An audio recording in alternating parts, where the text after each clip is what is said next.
얼마 전에 제 아내가 그 전국 교육자 부인회 참석을 했어요. 임원인데 그 사모님들을 섬기는 일을 이제 한 2박 3일 다녀왔습니다.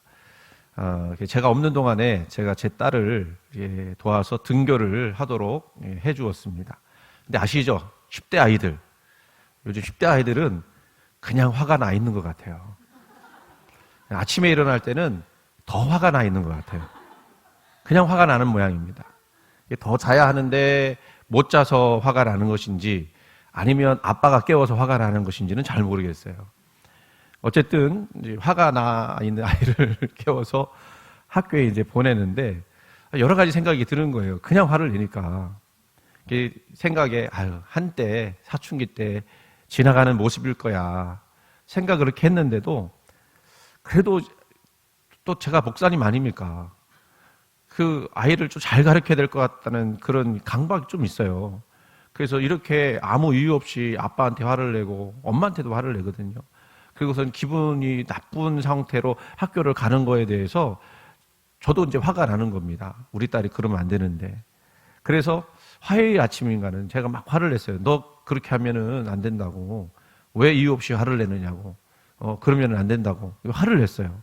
그러니까 아빠도 화를 내고 딸도 화를 내고 똑같은 거죠.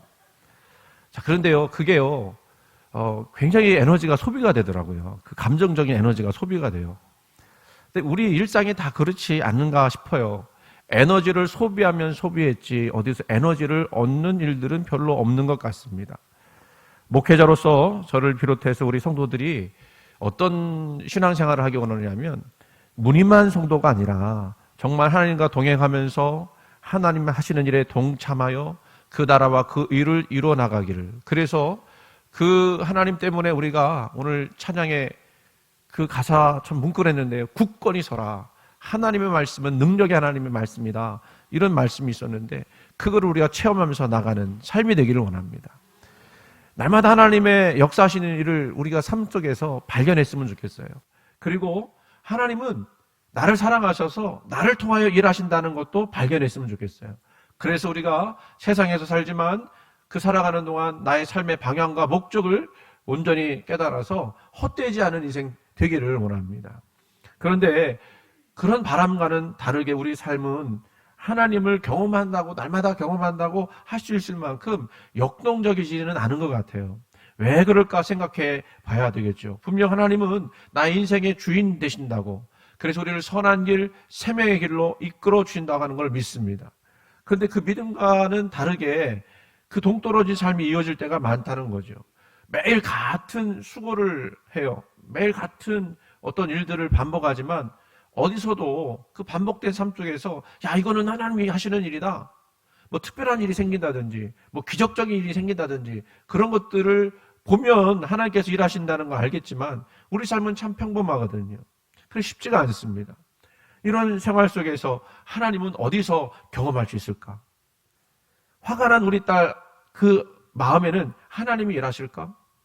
또 그걸 보면서 화가 난 저희 마음속에는 하나님이 일하실까?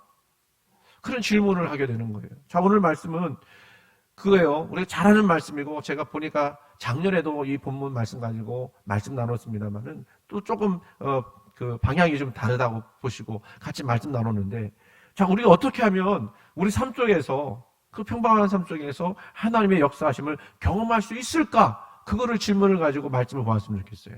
오늘 본문이 뭐라고 되어 있습니까? 그런즉 먼저 너희는 먼저 그의 나라와 그의 의를 구하라. 그리하면 이 모든 것을 너희에게 더하시리라. 우리가 하나님의 살아계심을 경험하는 것은요, 바로 그걸 거예요. 마지막 문장, 이 모든 것을 너희에게 더하시리라 라고 하는 그 어떤 결과를 우리가 보게 되면, 아, 하나님은 살아계시구나.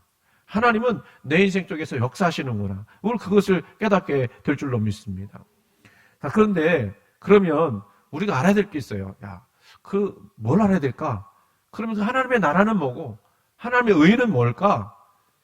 그 나라와 그 의, 이게 참 막연하잖아요. 형이상학적인 그런 표현이지 않습니까?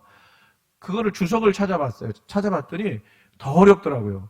이거는 신학적인 지식이 있어야만 이게 무슨 말인지 알아들을 수 있는 건데, 제가 일단은 주석 나온 얘기니까 말씀을 드려볼게요. 하나님의 나라를 구한다고 하는 것은 하나님의 구원의 통치 및 예수에 의해 이미 시작된 메시아적 왕국에 대한 복음을 듣고 또 순종하며 그 복음을 전파하게 힘쓰라는 뜻이다. 또한 그 나라의 완성을 고대하며 하나님의 영광을 위해 살아가라는 뜻이다. 참 좋은 말들인데 무슨 말인지 하나도 모르겠어요. 또 하나님의 의를 구한다고 하는 것은 신학적인 그 의미에서의 칭의를 말하는 게 아니고 산상수훈을 통해서 예수님께서 강조해 오신 하나님의 뜻에 그 온전히 복종하는 가운데 하나님과의 내적인 바른 관계를 지녀야 한다라는 뜻이래요. 다 이해되셨죠? 자, 그래서 이거 보니까 더 어려워졌어.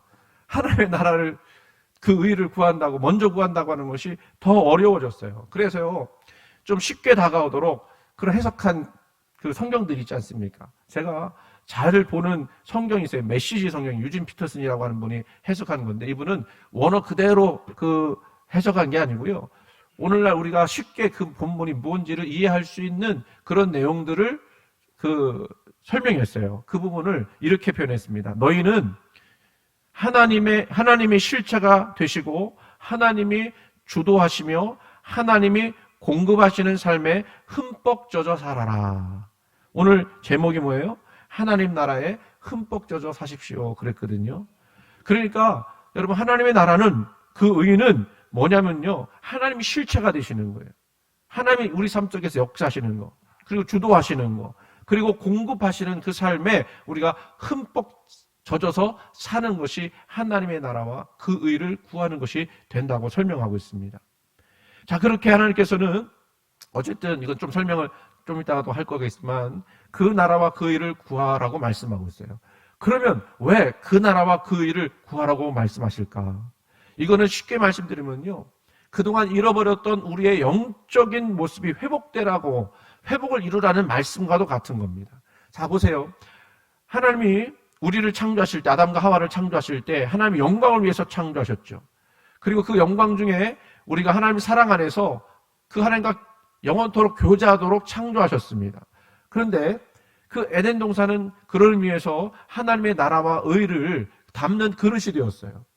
그 아담과 하와는 하나님의 나라를 경험하게 되었고 하나님의 의를 이루는 그런 삶을 살게 되었다는 것입니다. 그런데 어떻게 되었습니까?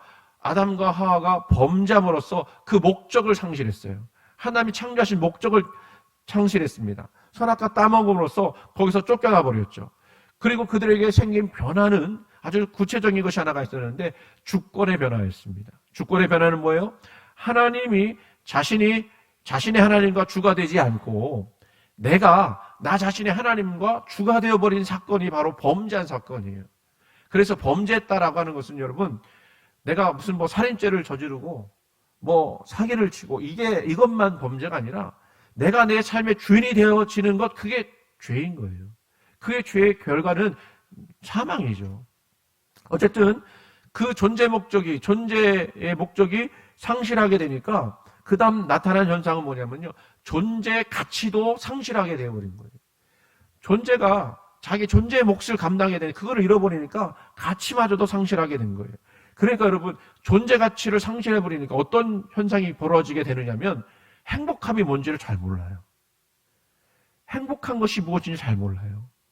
요즘 많은 사람이요, 자존감을 잃어버렸다 말하는 사람이 많습니다. 왜냐하면 우리 삶에서 우리 살아가는 동안에 자존감을 훼손시키는 일들이 얼마나 많은지 몰라요. 서로 비하하고 비난하고 욕하고, 뭐만 조금 잘못하면 막 그냥 연예인들 같은 경우 그런 것에 노출된 사람들 아닙니까? 조금만 잘못하면 그냥 인신공격을 하는데 그냥 아빠 엄마부터 그냥 자식까지 다 인신공격하고, 그거를 읽으면요, 나는 아무것도 아닌 것처럼 느껴지는 거예요.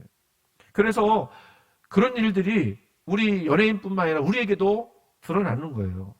성과주의 아닙니까? 성과주의. 성과에서 조금 떨어지면 막 비난하고. 자존감이 점점 떨어지는 거예요. 그래서 이 자존감을 회복하기 위해서 얼마나 노력하는지 모릅니다. 그리고 서점에 가서도 보면 이 자존감에 관한 책들이 또 얼마나 많이 나왔는지 몰라요. 왜 그러냐? 결론적으로 말씀드리면 우리가 참된 창조의 목적을 잃어버려서 나타난 결과라고 말씀드릴 수 있습니다. 그래서 우리는요, 이상하게도요, 이런 사람 만나게 돼요. 넉넉하게 살면서도 전혀 행복하지 않다라고 말하는 사람 만날 수 있습니다. 자, 우리가 생각할 때는, 야, 팔자 좋은 소리 하고 있네. 다 가졌는데 왜 행복하지 않다고 그러나. 근데 그게 아니에요. 왜 그럴까요? 아무리 많은 것을 가지고 있다 한들 그 영혼의 존재 목적이 상실됐기 때문에 그럽니다. 그 영혼의 근본적인 문제, 즉 하나님이 내 안에서 충만하게 계시지 않으면 그것이 존재 목적 아니에요. 그 충만한 하나님을 우리가 찬양하고 영광 돌리고 높여드리는 게 그 우리 안에 있지 않으면 인생은요, 공허한 거예요. 왜? 하나님이 처음부터 우리를 만드신 목적이 뭐냐면 하나님 찬양하도록, 하나님 영광 돌리도록 만드셨는데 그게 없어지니까 내 내면이 공허해지는 거예요. 사람들은요, 공허한데 왜 공허한지도 몰라요. 그냥 삶이 무의미하다라고만 생각을 하는 거예요. 그래서 여러분, 선악과를 따먹고 범죄한 우리 인간들이 뭐가 바뀌게 됐냐면 자기가 주인 되니까 인생관이 바뀌고 가치관이 바뀌었어요. 근데 그것이 잘못된 것이죠. 잘못된 관이 되니까 판단이 잘못될 수밖에 없고, 판단이 잘못되다 보니까 언제나 잘못된 답과 결론을 얻을 수밖에 없는 거예요. 그러니까 여러분, 이거는 우리끼리 하는 얘기이기도 하겠지만 하나님을 모르는 사람은요, 백날 노력하고 백날 수고해봐야 결국에는 잘못된 답과 잘못된 결론으로 나갈 수밖에 없는 거예요. 여러분의 인생의 목적이 만약 자신이 주인이고 하나님이 아니라고 하면 그 사람의 삶의 목적은 자신의 욕심과 그것을 이루는데 목적이 돼 있을 겁니다. 그게 최종 목적이 될 거예요. 하지만 이것은 참된 영생의 길이 아니죠. 여러분, 많이 갖는다고 영생의 길을 갈 수 있습니까? 부자가 되었다고, 명예를 얻었다고, 또 어떤 세상적인 그 이름의 가치를 얻었다고 해서 그것이 영생으로 이끌어 나가는 것입니까? 아니죠. 왜냐하면 우리 영혼은 너무너무 커서요, 나의 욕심을 채운다고 해서 채워지는 것이 아니라는 겁니다. 그래서 이사야서 55장 2절 말씀에 이렇게 말씀해요. 너희가 어찌하여 양식이 아닌 것을 위하여 은을 달아주며 배부르게 하지 못할 것을 위하여 수고하느냐. 내게 듣고 들을지어다. 그리하면 너희가 좋은 것을 먹을 것이며 너희 자신들이 기름진 것으로 즐거움을 얻으리라. 아멘. 여러분, 사람들이요, 배부르지 못할 것을 위해서 열심히 수고해요.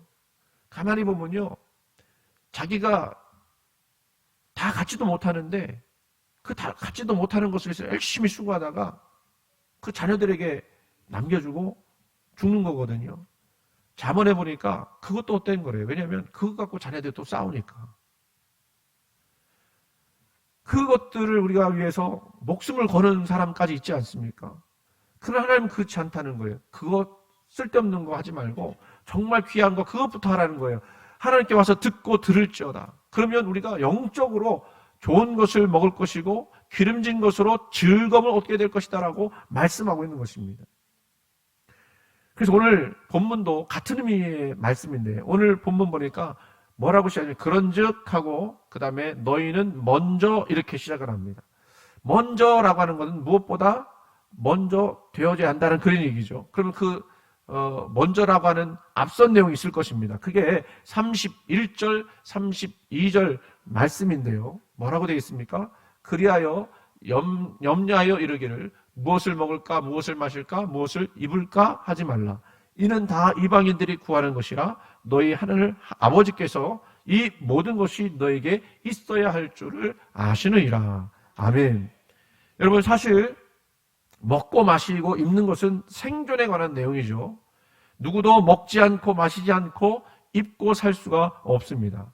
그래서 우리는 어떻게 보면 이 문제에 대해서 1차적으로 집중합니다. 한번 보세요. 먹고 마시는 문제, 입는 문제, 어느 하루도 그거 생각하지 않는 날이 있습니까? 오늘 아침, 주일 아침인데 아침 드시고 오셨어요?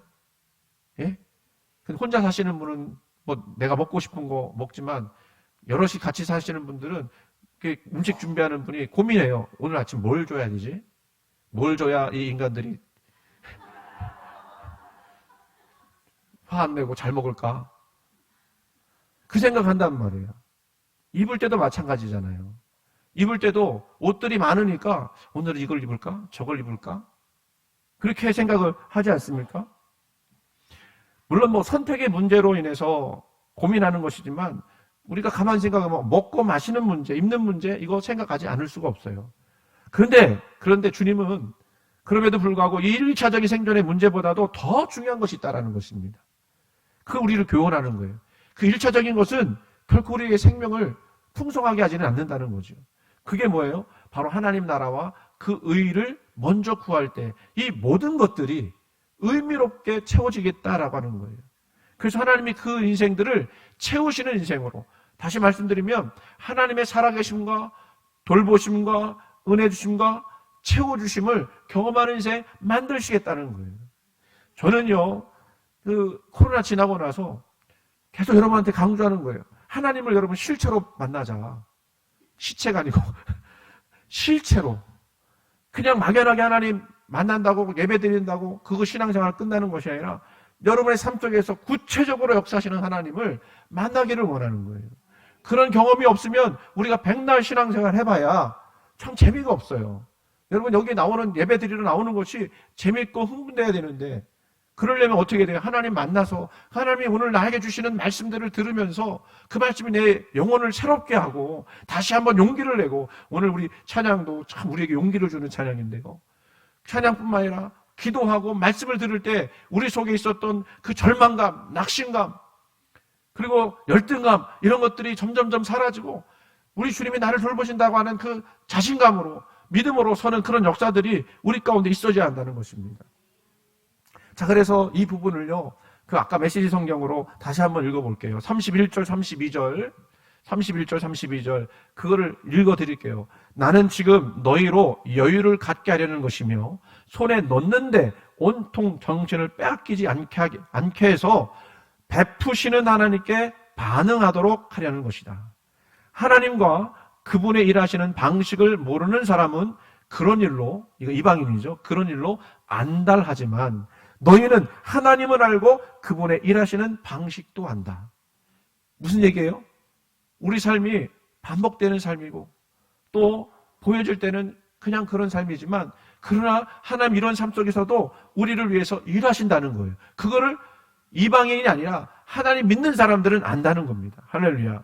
그래서 그 오늘 읽었던 본문, 그런즉 너희는 먼저라고 시작되는 이 본문을 아까 말씀드렸죠. 이렇게 말씀하는 겁니다. 너희는 하나님이 실체가 되시고 하나님이 주도하시며 하나님이 공급하시는 삶에, 그 다음에 표현이 참 멋져요. 흠뻑 젖어 살아라. 흠뻑 젖어 살아라. 그 얘기는 뭐예요? 하나님이 은혜롭게 여러분을 채우신다는 거예요. 그리고 뭐라고 되냐면 뭔가 놓칠까봐 걱정하지 마라. 너희 매일의 삶에 필요한 것은 모두 채워주실 것이다. 자, 여러분 이 말씀들이 우리가 그냥 하나님의 나라와 의라고 이해하니까 뜬구름 잡는 것 같은데 그거를 이 유진 피터슨 목사님은 실체가 되고 주도하시고 공급하시는 삶이라고. 그래서 우리 공급하는 삶을 통해서 뭘 경험하게 되는 거예요? 하나님이 함께 하시고 그분과의 영적인 관계 속에서 내가 열매 맺어 나가는 거예요. 어떤 열매? 의로운 열매를 맺어 나가는 거죠. 여기서 참 중요하게 또 봐야 할 표현이 한 가지가 있어요. 제가 이거를 보다가 이거 참 얘기해야 되겠다 싶은 생각이 들어서 말씀드린데 거기 보니까 뭐라고 되냐면 뭔가 놓칠까 봐 걱정하지 말래요. 여러분이 삶을 살아가면서 자꾸 염려하고 불안해하고 걱정하는 게 뭐죠? 내가 뭔가를 놓친 것 같다라는 생각을 할 때가 많잖아요. 왜냐면 우리는 실수가 많은 사람들이기 때문에. 여권도 비행기에다 놓고 오고 오늘 물어봤어요. 오늘 장로님 일본으로 출장 간다고 그래서 여권 가져오셨어요? 했더니 예, 가져왔어요. 이제 비행기에 놓고 오는 일 없겠죠. 그러더라고요. 여러분 실수하는 존재가 바로 우리 아닙니까? 저도요 실수가 굉장히 많아요. 예. 지난주에도 광고해야 되는데 광고 하나 빼먹고. 근데 저도 실수가 많은데 우리 전사님도 실수가 많아요. 같이 실수가 많으니까 내가 뭐라고 못하겠어. 실수를 줄이는 게 우리 삶의 목표다. 그런데요, 어쨌든 뭔가 놓칠까봐 불안해요. 그런데 하나님이 말씀하시는 거예요. 야, 그런 것 때문에 염려하지 마. 하나님이 채워주실 거야. 하나님이 그걸 공급해 주실 거야. 그것 때문에 불안해하지 말고 하나님이 실체가 되시고 공급하시고 주도하시는 그 삶을 흠뻑 젖어 살아야 해. 여러분 그렇게 살기를 간절히 원합니다. 우리가 정말 바라봐야 하는 신앙 모습은요, 다른 게 아니에요. 우리가 불안해하는 게 아니라 하나님이 책임져 주시는 인생이에요. 믿으세요? 여러분 중에 어떤 오늘날 살아가면서 여러 가지 재정적인 문제라든지 어떤 문제 때문에 염려하는 분 계실 거예요. 제가요 수요일 재정에 관해서 말씀 나눈다고 했는데 그 말씀 나누면서 이런 말씀 드렸어요. 하나님의 은혜는 우리가 빚진 것보다 훨씬 크다라는 말씀 드렸어요. 믿으십니까? 내가 빚을 졌지만 그 빚보다도 훨씬 큰 것이 하나님의 은혜라, 이 말씀을 드렸어요. 우리 하나님은 그런 하나님인 줄로 믿습니다. 그래서 우리는요, 이 순서를 잘 지켜야 돼요. 뭐부터 구하라고요? 하나님의 나라와 의, 하나님이 주도하시고 공급하시고 또 인도하시는 그 삶을 추구하라는 거예요. 그러면 하나님이 우리로 하여금 그런 것들에 흠뻑 젖어 살 수 있도록 인도하신다는 겁니다. 자, 그림 하나를 보여드릴게요. 이거 여러분 잘 아실 겁니다. 이게 뭔지 아십니까? 그게 뭐냐면 무슨 인생을 살아가는 그 4가지 그 일들에 관한 그런 패러그래프인데, 자, 보세요. 오른쪽 위부터 읽을게요. 큰 글자만 읽으면 뭐라 되어 있죠? 긴급하고 중요한 일. 근데 밑으로 내려오니까 긴급하지만 중요하지 않은 일. 또 옆으로 가니까 긴급하지도 않고 중요하지도 않은 일 되어 있어요. 그리고 다시 위로 올라가니까 긴급하지 않지만 중요한 일이 있어요. 자, 여러분, 우리 삶에 4가지 종류의 일들이 있어요. 근데 우리가 추구해야 될 것 2가지만 찾는다면 뭐가 있을까요? 저기에서 긴급하고 중요한 일, 그 다음에 긴급하지 않지만 중요한 일, 그리고 나머지는 조금 나중에 해도 되고 무시해도 돼요. 긴급하지도 않고 중요하지 않은 일은 어떻게 해요? 안 해도 괜찮은 거예요. 그래서 우리가 이 2가지를 잘하면 능력 있는 삶을 살아가게 되는데, 그런데 여러분, 긴급하고 중요한 일과 긴급하지 않지만 중요한 일 중에 뭐가 더 급하겠습니까? 뭘 우선순위로 둬야 되겠어요? 긴급하고 중요한 일은 우리가 우선순위로 둔다고 생각할 수 있어요. 그런데 어떤 분이요, 정말 그 혈혈단신으로 정말 몇천억 일구는 그 회사를 만든 여자분이 계시더라고요. 근데 그 여자분이 켈리 챈가라고 하는 분인데 그런 얘기를 해요. 자기가 이렇게 일을 하다 보니까 긴급하고 중요한 일만 하는 사람이 있더라는 거예요. 근데 그 사람은 그 회사에 오래 있지도 못하고 금방 나가 떨어진다는 겁니다. 왜 그래요? 그거를 하면 그걸 10년, 20년 해봐야 자기 성장이 없으니까. 진짜 자기 성장은 어디서 나오느냐? 저 빨간 부분 있죠? 긴급하지 않지만 중요한 일이 있다는 거예요. 그거 뭐냐면 자기 개발을 하는 일들이라는 거죠. 그걸 안 하는 사람은 긴급하고 중요한 일에만 매달릴 것인데, 그런 사람은 절대 성장이 없다는 것이죠. 우리 인생도 우리 신앙도 마찬가지지 않을까 싶습니다. 여러분의 삶에 긴급하고 중요한 일만 채워지면 우리는 하나님 찾을 수가 없어요. 하나님은 어디에 영역에 속해 있느냐면요, 긴급하지 않지만 중요한 일 속에 숨어 계신 것 같아요. 그게 뭐죠? 기도하고 말씀을 읽고 예배를 드리는 이런 일들 속에 숨어 계신 거예요. 그래서 우리가 영적인 성장을 이루고, 그리고 하나님이 정말로 책임져 주시는 인생을 또 묵상할 수 있고 또 경험할 수 있는 방법은 다른 게 아니에요. 긴급하지 않지만 중요한 그 영적인 일들에 우리의 삶을 드릴 때 여러분들은 하나님이 여러분들을 채우시는 역사를 보게 될 줄로 믿습니다. 여러분, 예를 들면 이런 거예요. 말씀을 읽어서 하나님의 일하심을 발견하는 거, 그거는 긴급하지 않지만 매우 중요한 거예요. 또 기도함으로써 하나님과 더욱더 단단히 연결되는 거, 이게 얼마나 중요한 겁니까? 그런데 우리는 말씀 읽거나 기도를 한다거나 예배를 드리는 거는요, 중요하지 않은 거로 생각을 해요. 안 그렇습니다. 하나님은 긴급하지 않지만 중요한 일 속에서 역사하시면서 우리로 하여금 그 일들을 행하도록 우리를 초청하시는 거예요. 저는 여러분들이 이런 놀라운 고백과 간증을 하시기를 원합니다. 나의 삶 속에서 조금 손해를 볼 수 있어요. 여러분, 긴급하고 중요한 일 안 하려면 조금 손해봐야 해요. 내 기쁨 포기해야 해요. 그리고 하나님의 나라와 의를 먼저 구했더니 하나님이 이렇게 역사하셨더라. 여러분의 신앙이 10년이 되고 20년이 되고 하는데도 왜 자꾸 성장은 멈춰지고 기쁨은 사라지고 교회 올 때마다 더 고민되고, 왜 그런지 아십니까? 이런 성장이 없어서 그래요. 하나님 만나는 일들이 없어서 그렇다는 거죠. 그래서 여러분, 하나님 나라를 위해서는요, 우리가 어느 정도 우리의 삶의 방식, 이방인과 같은 삶의 방식을 포기해야 돼요. 무엇을 입을까, 무엇을 먹을까, 무엇을 마실까, 이 삶의 방식을 포기해야 해요. 그래야만 더하여 주시는 하나님 만날 수 있다는 거죠. 여러분, 누가복음 5장에 보면 베드로가 나와요. 베드로가 그물을 막 내려서 밤새도록 고기 잡았지만 허탕친 내용이 거기 말씀이 나옵니다. 주님께서 그 허탕친 베드로 그물 닦는데 그 앞에서 말씀을 전하셨어요. 말씀 다 전하신 후에 베드로에게 이렇게 말씀하십니다. 깊은 데로 가서 그물을 내려 고기를 잡으라. 그랬더니 베드로가 뭐라고 그러냐면, 선생님, 우리들이 밤이 새도록 수고하였으되 잡은 것이 없지만은 말씀에 의지하여 내가 그물을 내리리다 라고 얘기를 해요. 여러분, 이 베드로의 현실은 어떤 거냐면요, 밤이 새도록 허탕쳤다는 거예요. 얼마나 낙심되겠습니까? 얼마나 수고롭습니까? 우리 김홍목 권사님 딱 보니 그 생각이 갑자기, 얘가 열심히 음식 준비했는데 손님이 한 사람도 없었다. 그럼 얼마나 쓸쓸하고 힘들겠어요. 자, 근데 이 베드로는 베테랑 어부란 말이에요. 한 번도 그런 적이 없습니다. 그런 상황에 베드로를 생각해 보면 그에게 어떤 말이나 어떤 위로도 받아들이기가 쉽지 않습니다. 그 실패 속에서도 하나님은 일하시는가?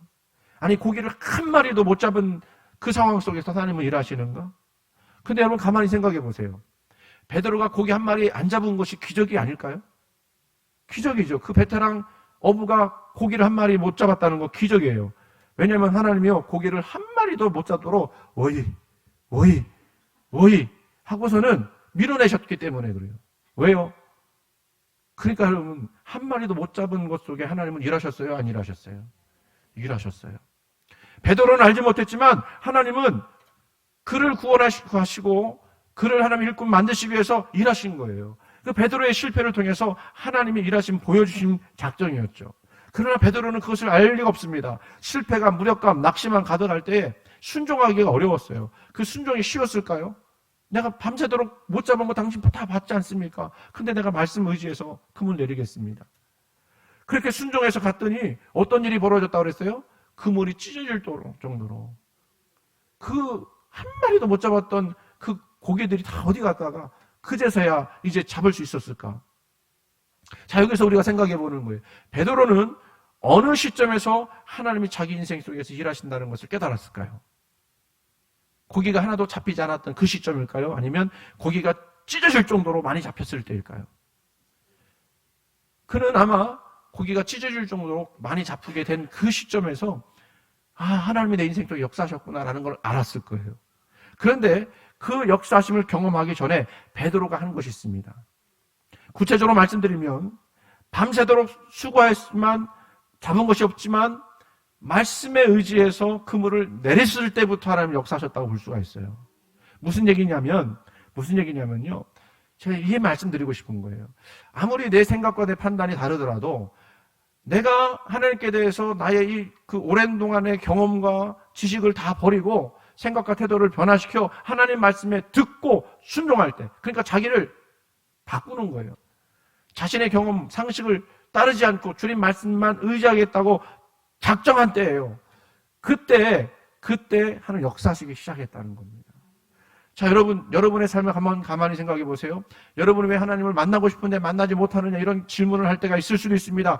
그런데 그런 질문하면서도 정작은 자기의 생각과 자기의 태도는 바꾸려고 하잖아요. 신앙적인 방법으로 나가지 못하고 있다는 겁니다.